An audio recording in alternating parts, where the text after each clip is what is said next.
aqui para mais um programa Fenômeno UFO pela Rede Mundo Maior Televisão. No programa de hoje nós vamos estar trazendo esse assunto mais vezes, que é a política de acobertamento ufológico que ocorre principalmente por parte dos Estados Unidos. Então hoje nós estamos trazendo como casos ocultos, mas estaremos trazendo muitos outros casos envolvendo a participação de militares americanos em relação à perseguição, captura de UFOs, né? E, inclusive não só nos Estados Unidos, mas fora dos Estados Unidos também. Né? Então, nós vamos começar fazendo uma rememoração. Né? O caso Roswell. O caso Roswell, a queda da nave em 1947, é um dos casos mais famosos do mundo, quando um UFO caiu na fazenda de um senhor chamado Mac Brazel.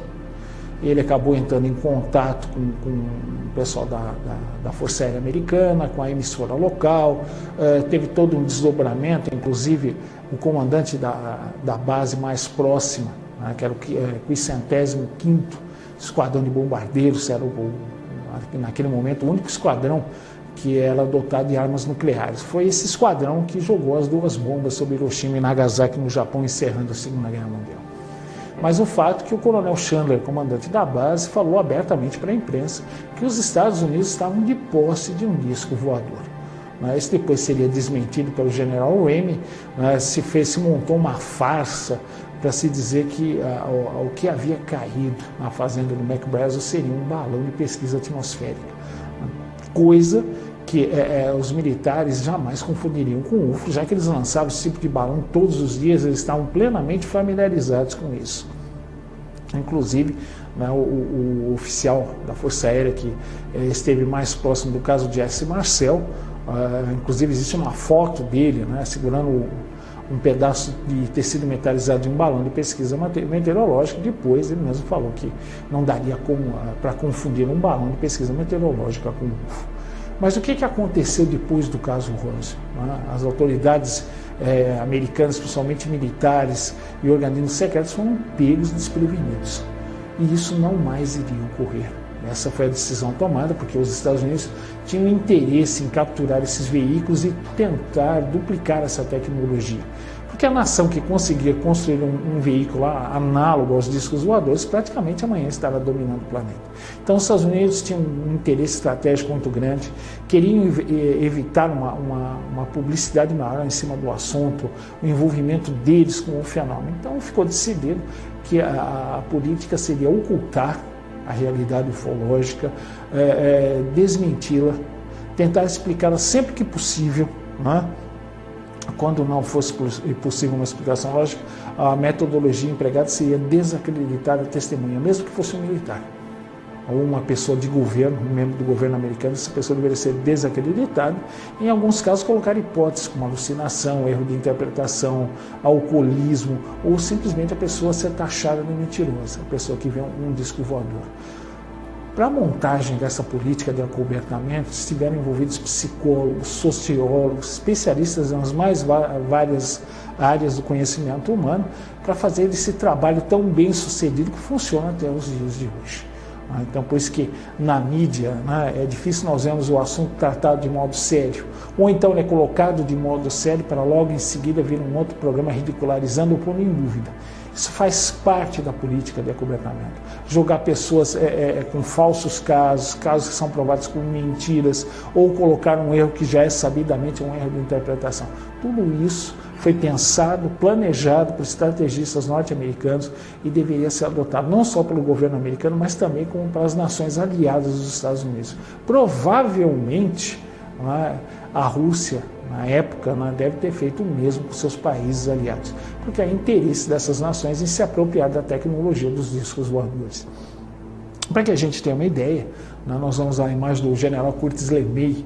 O general Curtis LeMay foi comandante da 8ª Força Aérea na Europa, nos Estados Unidos. Era a parte da Força Aérea Americana encarregada de bombardear a Europa ocupada pelos nazistas e a própria Alemanha em si. E o general Curtis LeMay, depois passou a ser comandante em chefe da Força Aérea Americana, era o comandante total da Força Aérea Americana, tinha pleno acesso aos UFOs.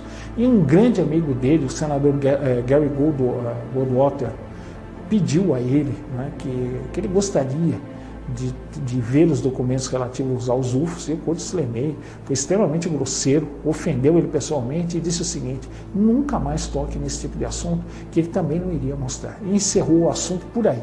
Não podemos esquecer que, apesar do general LeMay ser o comandante supremo da Força Aérea Americana, um senador lhe é superior, então ele teria a obrigação de obedecer e atender o pedido desse senador.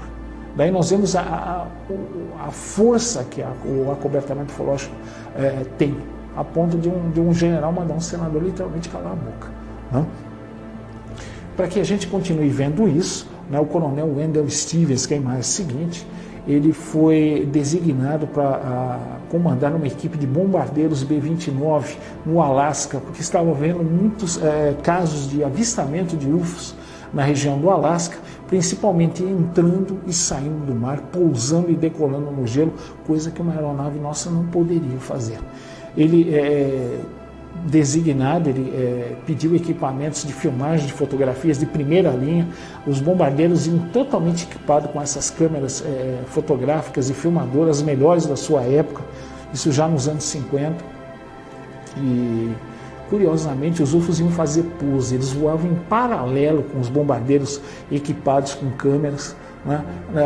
Se aproximavam muitas vezes a poucas dezenas de metros da asa do bombardeiro, como se estivesse fazendo pose, né? Para realmente serem filmados e fotografados. Esses pareciam demonstrar, né, que eles queriam isso, né? Que os seres humanos não tivessem a menor dúvida que eles estavam presentes naquela parte do mundo ou em qualquer outra parte do mundo. Antes de nós darmos continuidade ao assunto, nós vamos para o nosso quiz de hoje. E a pergunta é a seguinte: onde foram encontradas a maioria das múmias dos faraós do Egito? Alternativa A, Vale dos Reis. Alternativa B, na Líbia. Alternativa C, em Jerusalém. Pense com carinho: Vale dos Reis, Líbia ou Jerusalém? No último bloco do programa estaremos dando a resposta do quiz de hoje. Agora nós vamos para o nosso primeiro intervalo. Já voltamos para a segunda parte do fenômeno UFO de hoje, envolvendo política de acobertamento ufológico. Voltamos já.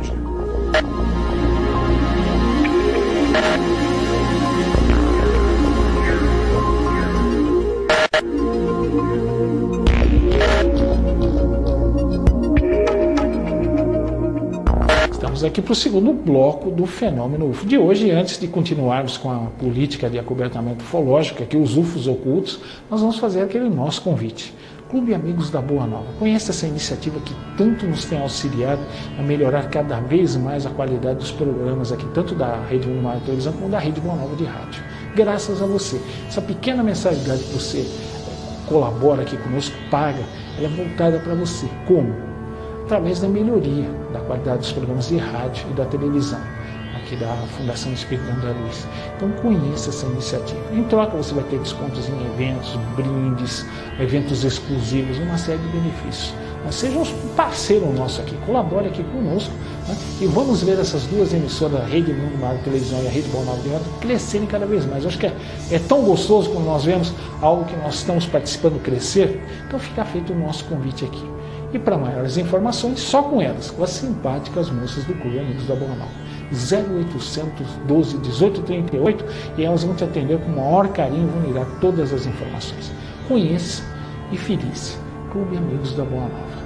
Bom, nós estávamos falando de UFOs no Alasca, Coronel Wendell Stevens, ele mesmo, né, se tornou um ufólogo, e ele divulgou, né, que a quantidade de filmes semanais feitos pelos bombardeiros do B-29 enchiam várias maletas. Eram maletas metálicas à prova de água, em caso de acidente, para que os filmes não fossem utilizados. Várias malas dessas, repletas de filmes feitos por esses bombardeiros, envolvendo a presença de UFOs, eram despachadas pelos Estados Unidos semanalmente. A quantidade de filmagens foi enorme. No entanto, quem já ouviu falar do projeto Livro Azul, que era um projeto oficial da Força Aérea Americana, entre aspas, investigando os UFOs, jamais encontrou esse tipo de relato. Fora isso, os militares receberam a seguinte ordem: casos envolvendo pilotos da Força Aérea Americana deveriam ser ocultos, os pilotos eram proibidos de falar, submetidos a punições severas, como multas em dinheiro muito altas, prisão, se eles divulgassem um avistamento de UFO. Então, todos os avistamentos feitos por pilotos militares deveriam ficar restritos à Força Aérea Americana. Eles poderiam fazer o seu relato, né, entregar o filme que porventura ele tivesse feito do avião, mas o assunto deveria ser mantido dentro da Força Aérea Americana. Detalhe, os americanos desde o final dos anos 40 sabiam que os UFOs eram veículos interplanetários, nunca houve dúvida a respeito disso, né? O que se tinha certeza é que a população mundial não deveria saber disso, mas que os americanos sabiam muito bem a origem dessas naves. Pelo desempenho delas muito superior a qualquer veículo nosso, eles sabiam que não poderiam ser originários de nenhuma outra potência terrestre. Deixou-se transparecer que os americanos suspeitavam dos russos, em momento algum eles sabiam que eram veículos de fora do planeta, assim como os russos também. Ambos os lados, com o propósito de ocultar a verdade, sempre atribuindo os UFOs americanos aos russos aos americanos, também para se conseguir também maiores fatias dentro do orçamento de cada país para compra e desenvolvimento de equipamentos militares. Isso é um fato, né? Mas a população não deveria saber. E a Força Aérea Americana, no início dos anos 50, já tinha 36 casos trazidos por pilotos, né, militares, com a certeza que eram objetos oriundos de outros mundos. Um aqui muito curioso ocorreu no início dos anos 50, durante a Guerra da Coreia. Um bombardeiro B-29 retornava de uma missão de ataque, quando os radares do bombardeiro começaram a captar um objeto em alta velocidade que se aproximava do bombardeiro, uma velocidade muito acima de qualquer jato daquela época. O objeto acabou se tornando visível, né? Ele se aproximou ao ponto de ser visível. Ele foi descrito como um cilindro grande. Ele possuía um tipo de propulsão pulsante. Eles viam quando uma luminosidade na traseira daquele cilindro pulsava e o objeto se deslocava em alta velocidade. Para susto da tripulação do B-29, aquele objeto virou-se diretamente na direção do B-29 em rota de colisão, só que uma velocidade muito maior, acima de 1000 km por hora. A tripulação do bombardeiro temeu uma colisão com aquele objeto, que seria a destruição das duas aeronaves. Só que quando o UFO chegou a algumas dezenas de metros do bombardeiro, ele simplesmente fez um desvio rápido, passou por baixo do bombardeiro e subiu a uma velocidade absurda. A turbulência causada pelo UFO foi tão grande que o bombardeiro tremeu inteiro. Todos os tripulantes do B-29 viram aquilo.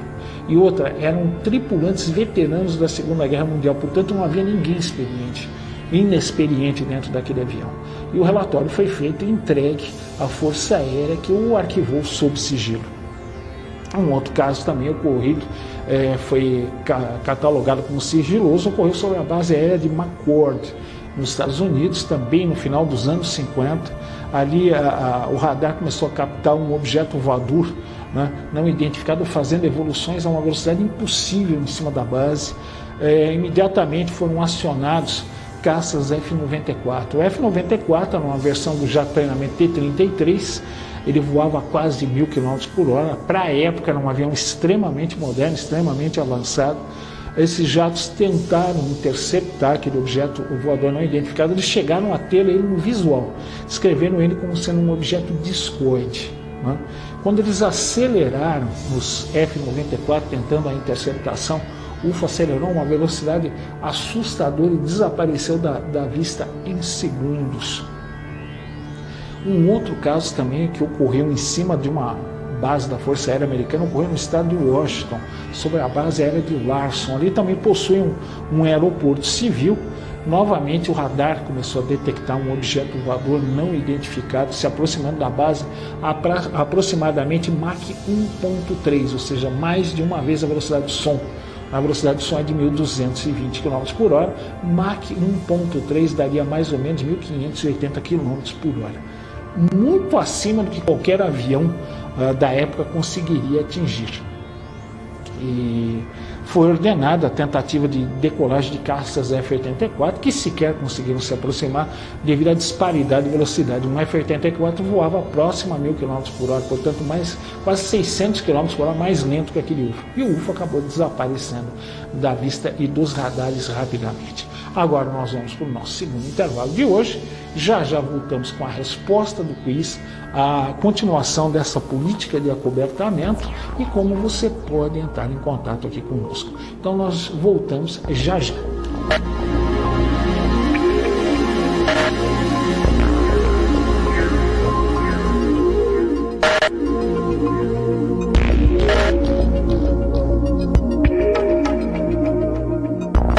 Estamos aqui para o último bloco, Fenômeno UFO de hoje, envolvendo a política de acobertamento ufológico.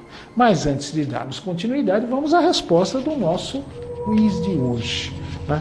E a pergunta que nós fizemos hoje também era bem simples, né? Onde foram encontradas a maioria das múmias de faraós no Egito?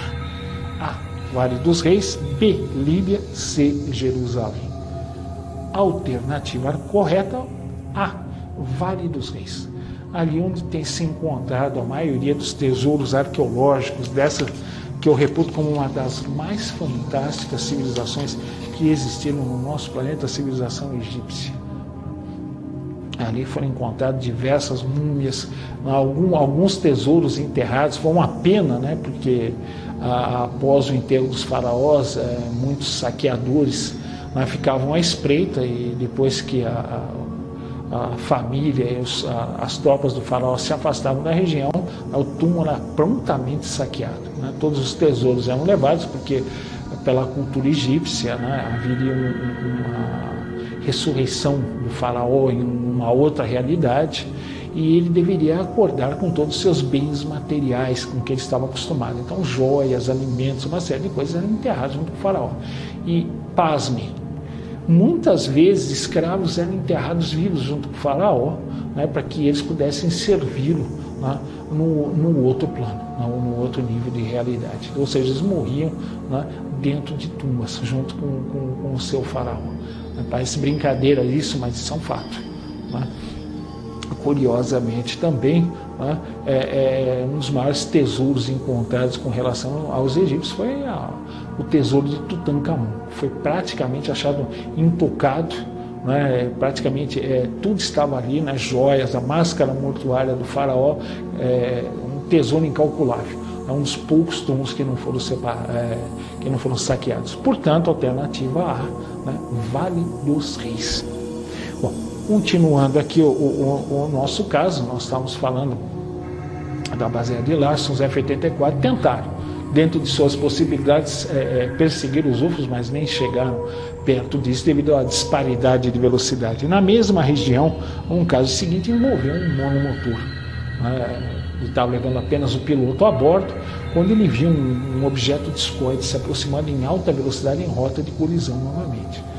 O piloto fez uma manobra brusca, o UFO também, né? Os dois se desviando na última hora e evitando que a colisão ocorresse. Aí muitas pessoas perguntariam, mas por que os UFOs fariam isso? Uma tese, né, disso é que talvez através dessas manobras eles testassem o desempenho dos nossos aviões, né? Vendo o que os nossos aviões são capazes de fazer nos céus em termos de curva, de aceleração, né, de desaceleração no céu. Veja, lógico que há muitos anos eles sabem que em relação aos seus veículos, nós são muito ultrapassados, né, são totalmente obsoletos em relação a essas naves. Mesmo o nosso jato mais avançado comparado com o UFO, né, seria a mesma coisa que uma jangada da pré-história comparada com um avião moderno de hoje, né, tamanha a disparidade. Mas aí a Força Aérea, né, dentro de 36 casos já registrados, tinha uma dúvida, né? Esses veículos seriam tripulados ou apenas controlados remotamente à distância, ou, em alguns casos, tripulados, em alguns casos, controlados remotamente à distância. E a pergunta foi respondida muito cedo, né? Dos 36 casos, no caso de número 9, né, já se começou a ter uma ideia que algum desses veículos eram tripulados. E esse caso ocorreu com um oficial do exército americano que trabalhava em White Sands.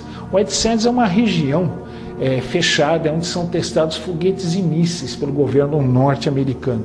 É uma área restrita, é proibido o sobrevoo da região de White Sands por qualquer aeronave, exceto com permissão exclusiva, ou seja, se um avião se aproximar daquela região, provavelmente um caça irá se aproximar e obrigá-lo a desviar o rumo ou forçá-lo a descer, ou se a pessoa insistir, ela pode ter seu avião abatido pelo jato militar. Então não se pode sobrevoar a região de White Sands. Esse oficial, que ia entrar no turno da noite, ele estava no seu carro, se aproximando da base de White Sands, se não me engano, no Novo México, e ele viu uma série de luzes no céu. A princípio, ele pensou que fossem aqueles luminosos, aqueles projéteis luminosos que o Exército usa de um novo modelo. Eles são dispositivos especiais que podem ser disparados de canhões. Ele é disparado em direção ao céu, depois cai uma bola de fogo. Aquilo, se não me engano, acho que é fósforo, aquilo fica incandescente, com um pequeno paraquedas, aquilo desce e ilumina toda a região, para fins de combates noturnos. Depois, como ele viu que aquelas luzes vinham na direção do seu carro, a baixa altura, mais ou menos a 100 metros, ele calculou que fosse um avião de transporte, ou um C-119 ou um C-123. São aeronaves de transporte, vocês estão vendo as imagens, elas podem levar tanto carga como paraquedistas. E ele pensou que se tratava talvez de um exercício de salto noturno. Só que quando o objeto passou sobre o seu carro, ele não teve dúvida do que era. Ele viu um objeto discoide intensamente iluminado, dotado de janelas. Ou seja, se há janelas, há alguém lá dentro. E ele tentou se aproximar com o carro, só que o objeto acabou se evadindo em alta velocidade, ganhando altura e desaparecendo. Um outro caso, mostrando que essas naves podem ser tripuladas, ocorreu em Craig, no estado de Montana, nos Estados Unidos. Pessoas viram um objeto voando muito baixo, no máximo 4 metros de altura, e também muito iluminado, dotado de janelas, e janelas intensamente iluminadas, indicando que havia pessoas lá dentro. Então a Força Aérea Americana já tinha certeza de que havia engenhos pilotados ou controlados remotamente, que são as chamadas sondas, que não só podem ser controladas remotamente, ou elas podem ter um tipo de dispositivo pré-programado que faz com que elas atuem em diversas áreas, fazendo diversos tipos de atividade automaticamente, sem que ninguém as controle. Também existe essa possibilidade. Então, portanto, desde o final dos anos 40 e começo dos anos 50, a Força Aérea Americana já sabia que lidava com aeronaves de outros mundos e que esses veículos poderiam ser controlados remotamente, pré-programados ou tripulados. Só que isso jamais foi mostrado para a população americana. Traremos outros casos, nós vamos ver muitas perseguições e muitos pronunciamentos absurdos feitos por autoridades governamentais americanas dentro da política de acobertamento ufológico. Antes de encerrarmos nosso programa de hoje, vamos fazer aquele convite. Você tem sua dúvida, crítica, sugestão? Entre em contato aqui conosco. É fenomenouFO@redemundomaior.com.br e estaremos atendendo o seu pedido na medida do possível com o maior prazer. Então, queria desejar uma ótima semana a todos e até o nosso próximo encontro semana que vem, com mais um Fenômeno UFO aqui pela Rede Mundo Maior da televisão. Um forte abraço e até lá.